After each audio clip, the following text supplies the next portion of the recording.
malayo kayo pinanggalingan. Magbibigay lang ako ng short testimony bago ako nag-pray. So, hindi na kami nirapan magkakaanak. Dahil, yun nga, kung nakwento ko sa inyo dati na 2 beses ako nagkaroon ng miscarriage. Tapos yung pangalawang nakita ko si Primo, nakangiti, masaya. Parang naiiyak ako kasi parang naalala ko yung mga times na yun na parang nagka-question ako, oh my God. Na si Lord yung best planner, kumbaga. Kasi hindi niya tayo pwedeng sundin dahil kung susundin niya tayo, ibig sabihin mas magaling tayo sa Kanya. Pero His ways and thoughts are higher than ours. Kaya thank you, nandito kayo to celebrate Primo, 4 years of God's goodness and faithfulness.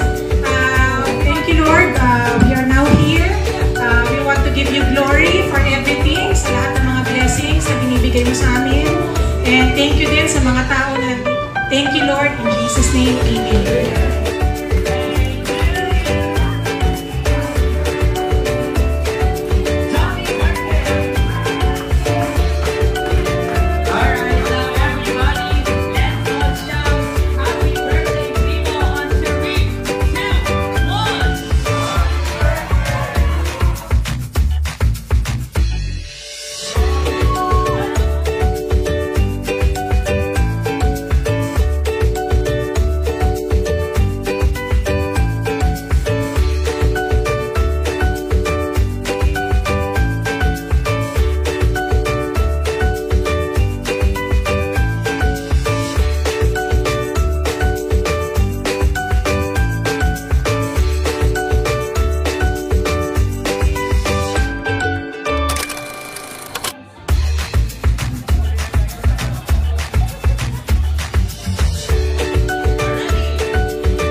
Fear of the Lord.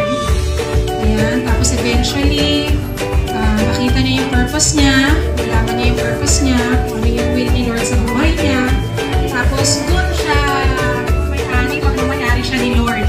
We are just stewards na pinagkatiwalaan ni Lord para i-direct siya sa will ng Diyos sa buhay niya. Good luck kay Primo. Yun ay sinabi ni Kat. Sinabi ni Kat, pinag-direct namin siya ng